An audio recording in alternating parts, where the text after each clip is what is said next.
Olá! Hoje o assunto é diferente do que eu comumente tenho falado. Nós vamos falar de um assunto bem interessante, um assunto atual e que vai acontecer agora também nas eleições de 2024 para prefeito municipal. Nós vamos falar sobre a cota de gênero e a ação de impugnação de mandato eletivo. Um tema bastante interessante que foi objeto de muito entendimento e até recentemente de uma súmula do Superior Tribunal Eleitoral. Vamos lá? O direito eleitoral é essencial para a democracia brasileira, uma vez que regula o processo eleitoral, único meio legítimo de acesso aos cargos eletivos.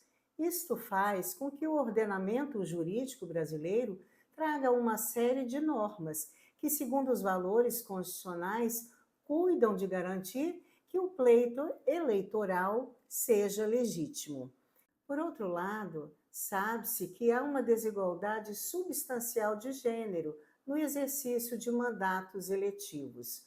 Considerando-se a legislatura iniciada no ano de 2019, na Câmara dos Deputados, os mandatos eletivos ocupados por pessoas do gênero feminino correspondem apenas a 15% das vagas, ou seja, as mulheres, o gênero feminino, ocupa apenas 77 cadeiras na Câmara dos Deputados. Isso porque deu uma pequena melhoria, porque se nós falarmos, no pleito anterior a 2019, o percentual foi ainda mais baixo. Então, foi equivalente a 50%. Significa dizer que apenas 51 cadeiras foram reservadas para as mulheres na Câmara dos Deputados. Por conta desta necessidade de igualdade, a Lei de Eleições estabeleceu, no parágrafo 3º do seu artigo 10, a necessidade dos pedidos de registro de candidatos para as eleições proporcionais contemplarem 70% no máximo e 30% no mínimo para as candidaturas de cada gênero. Mas essa situação não aconteceu assim como um passe de mágica, Foi um processo árduo, um processo difícil até nós chegarmos nessa norma com essas especificações. Inclusive hoje, atualmente, com sanções, inclusive do perdimento do cargo. Nós temos alguns fatos históricos, que levou o legislador atual a legislar dessa forma.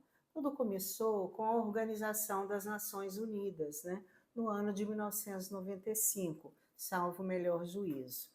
Naquele ano, um conjunto de juristas e os integrantes daquela reunião, daquele momento, chegaram ao entendimento sobre a proteção ao gênero, que seria necessário resguardar uma parte dos mandatos eletivos para as pessoas do gênero feminino. Com essa decisão, na Organização das Nações Unidas, estabeleceu-se que 20% estariam reservados para o gênero feminino e 80% para o gênero masculino. O que aconteceu depois disso? Os países que participaram deste evento, quando chegaram nos seus estados ou coisa que o valha, cuidaram de inserir nas legislações nacionais esta prerrogativa, esse direito. Só que, embora tenham sido inserido no sistema jurídico, não havia um sancionamento para tanto. Então, apesar da legislação constar esse percentual, ele era burlado e não se respeitava nesse particular. Vendo então essa necessidade, a legislação passou por uma nova alteração. Desta feita, o percentual modificou, foi para 30% para o gênero feminino e 70% para o gênero masculino. Também não surtiu efeito. Daí surgiram algumas ilegalidades, umas questões absolutamente abomináveis que o mundo jurídico e a própria justiça impugnavam e se degladiavam contra isso. O que as agremiações partidárias, os partidos políticos faziam? De fato, eles tentavam maquiar esses percentuais. Então foram surgindo duas formas de ilegalidade. Uma ilegalidade que nós denominamos laranja e a outra de pífia. Por que a laranja? Na laranja, a mulher que se inseria, que era lançada como candidata, ela não sabia do seu registro, ela ignorava. De uma forma ou de outra, né? Eles falsificavam a assinatura desta mulher a fim de que integrasse aquele percentual reservado para o sexo feminino. E essa é a laranja. A pífia é um pouquinho diferente, mas também constitui a mesma ilegalidade. Na candidatura pífia, a pessoa que se insere nesse processo tem conhecimento do fato, dá o seu nome, no entanto, não pratica nenhum ato de campanha eleitoral, não faz propaganda eleitoral, não faz uso dos recursos, não gasta, não pede voto. Então a situação começou assim a piorar, a ficar assim muito difícil. E o legislador, como ele decorre dos anseios assim da sociedade, é a sociedade que movimenta o direito na medida que as coisas são criadas e o direito tem que dar conta daquelas situações. Então veio essa nova legislação de forma que há um sancionamento àquelas agremiações ou partidos políticos que não cumprirem esta cota de gênero. Nós temos visto atualmente o Tribunal Superior Eleitoral muito rígido com essas questões. Inclusive, no mês de fevereiro, depois eu perdi um pouco essa quantidade, no mês de fevereiro foram cassados cerca de 18 mandatos de vereadores a nível de Brasil. No meu estado, aqui no estado do Espírito Santo, nós temos notícias também. Nós temos notícias que muitos vereadores foram cassados, tanto no município de Vila Velha, como no município também de Serra. A justiça não falhou, a justiça veio a contento e eliminou, né, os candidatos, né, que não se inseriram nesse sistema, com esse respeito à cota de gênero. Então é muito importante que os pré-candidatos, que os candidatos tenham ciência disso, porque a justiça está aparelhada para aferir esse tipo de conduta, que é uma conduta ilegal. Importante lembrar também que a legislação, ela traz uma expressão, ela diz assim, cada sexo. É a expressão que está mencionada no artigo 10, parágrafo 3º, da Lei 9504 de 1997. Por critério da organização das eleições, o gênero será aquele constante do cadastro eleitoral. Caso o cidadão ou a cidadã pretenda modificá-lo, basta dirigir-se ao cartório eleitoral e o requerer, conforme aponta o artigo 9 da Resolução 21.538 do TSE. O candidato seguirá o gênero e o nome social registrado no cadastro eleitoral. Como já afirmado, então, nós não estamos falando de sexo feminino ou sexo masculino. Aquelas pessoas que são transexuais ou coisa que o valha, pode chegar lá e fazer o seu registro se declarando transexual. Obviamente, né, vai contar o gênero específico para cada situação. E esse percentual também vai integrar o percentual de homem ou percentual de mulher, conforme especifica a legislação. Gente, uma outra coisa interessante também, antes de nós chegarmos nessa legislação atual, o que se fazia também para burlar esse sistema, aquele percentual que não era utilizado, né? Por exemplo, se a legislação exige 30% para o gênero feminino, 70% para o gênero masculino, e se nós tínhamos 100 vagas, né, para deputados, para vereadores ou coisa que o valha, o que acontecia? os partidos e agremiações partidárias inseriam 120 pessoas do gênero masculino, por exemplo, né? Ou seja, então, na prática, quando você eleva o número, obviamente, você atingiria aquela cota de 70%. E a do gênero feminino ficava tudo certo. Mas pensando nisso, é que a legislação veio a inserir todos esses critérios tão necessários e está tão bem regulado para que todo mundo cumpra a lei. Passo a falar então sobre qual possibilidade, como fazer para impugnar eventual burla a esse sistema eleitoral com relação à cota de gênero. Nós temos duas possibilidades, duas ações específicas para tanto. A primeira, a gente pode falar aqui sobre a ação de impugnação ao mandato eletivo. Como já observado, é necessário respeito à igualdade entre gêneros na disputa eleitoral. No entanto, é comum a ocorrência de fraude. O questionamento principal é de que maneira essa situação deve ser levada à consideração do Poder Judiciário eleitorista, uma vez que, quando do registro da candidatura, nem sempre é possível verificar se de fato as candidatas estão concorrendo ao mandato eletivo com o desenvolvimento de suas campanhas eleitorais. A fraude, então, é uma das causas de pedir da ação de impugnação ao mandato eletivo, conforme disposição do próprio artigo 14, parágrafo 10 da Constituição Federal. Por isso, não é de se estranhar o fato de que a fraude à cota de gênero deve ser levada à discussão através daquela ação eleitoral típica. O Tribunal Superior Eleitoral tinha uma posição bem restrita do conceito de fraude. Para o órgão judiciário, a fraude a ser considerada para o ajuizamento da ação citada deveria ser aquela que leva o eleitor a equívoco, ou seja, a fraude tinha que estar relacionada diretamente ao ato da eleição, uma das etapas do processo eleitoral, ainda que o ato em si tivesse sido praticado antes da eleição. Mas, atualmente, o TSE mudou esta posição e passa a interpretar a fraude de uma forma assim, mais aberta, de uma forma que dê para conjugar os elementos probatórios dos autos. Nós entendemos que a ação de impugnação ao mandato eletivo é a mais adequada para discutir questões relacionadas à fraude à cota de gênero nas eleições proporcionais. Há dois fundamentos para a afirmação expendida.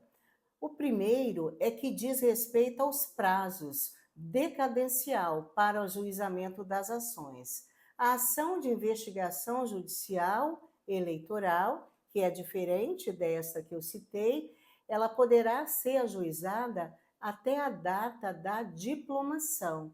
Por outro lado, a ação de impugnação ao mandato eletivo poderá ser ajuizada até 15 dias após a diplomação, por ter um prazo mais longo, há maior efetividade na ação de impugnação de mandato eletivo. O segundo argumento, que entendemos ser de máxima relevância, diz respeito à causa de pedir. Ora, a ação de impugnação judicial tem como causa de pedir a ocorrência de abuso de poder político, abuso de poder econômico ou abuso de poder dos meios de comunicação, conforme disposto na Lei Complementar 64 de 1990. Mas a causa de pedir na ação citada deve se atentar somente aos atos abusivos citados. Os dispositivos limitam os direitos políticos, devem ser interpretados restritamente. Assim, não é possível, com a máxima vênia, ampliar o objetivo da ação de investigação eleitoral, para nele incluir outras irregularidades que não estejam relacionadas ao poder político e econômico dos meios de comunicação. Isso também pode ser considerado sobre outro prisma, é que o abuso do poder político e do poder econômico geram inelegibilidade pelo prazo de 8 anos. Evidentemente que não se pode estender a aplicação de inelegibilidade por analogia, né? Então, por isso que a gente fala que essa legislação há de ser interpretada restritivamente. Agora eu posso falar também, né, já que a gente concluiu essa diferença e falamos assim, qual que é o meio adequado, qual que é o meio mais apropriado, eu passo a falar sobre o procedimento e os efeitos da ação de investigação de mandato eletivo. A impugnação ao mandato eletivo tem recebido uma interpretação analógica em relação à impugnação de registro de candidatura, que se encontra prevista no artigo 3º e seguintes da Lei 64 de 1990. Em sendo assim, são consideradas como legitimados ativos o Ministério Público Eleitoral, os partidos, as coligações e os candidatos. O partido, mesmo que tenha concorrido, coligado, poderá, em nome próprio, ajuizar esta ação, uma vez que não se pode obrigar a agremiação a manter-se unida com as demais, né, após o término do processo eleitoral. A competência da impugnação ao mandato eletivo vincula-se com as eleições onde o ilícito ocorreu, como a cota de gênero é exigida apenas nas eleições proporcionais. Se a fraude ocorreu nas eleições para as câmaras municipais, por exemplo, a competência será do juiz eleitoral.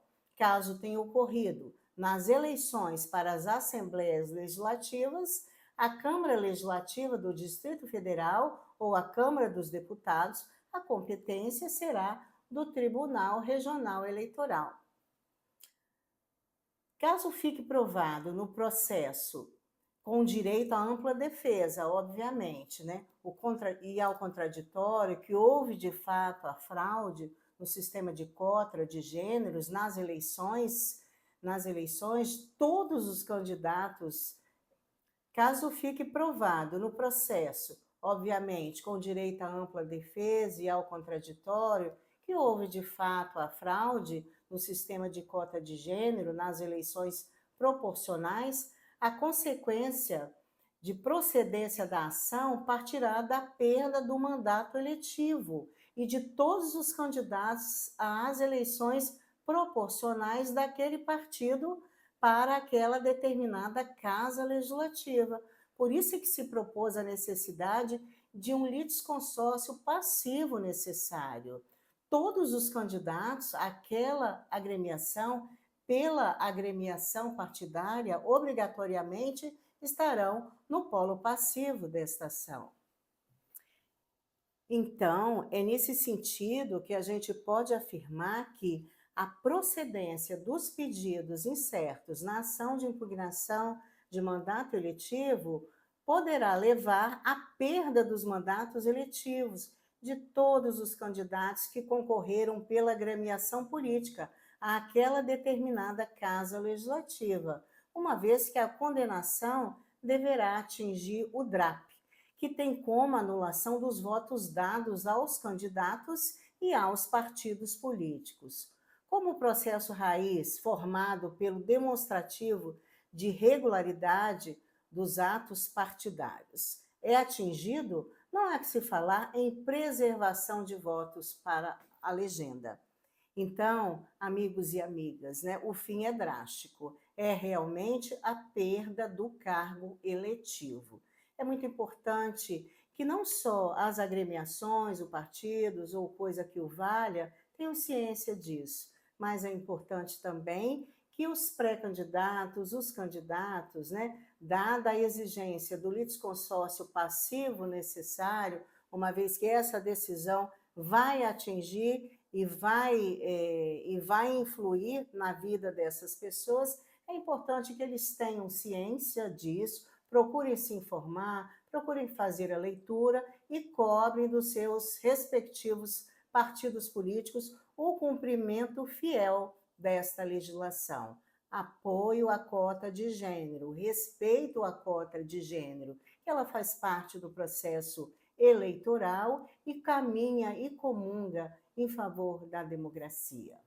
Muito obrigada.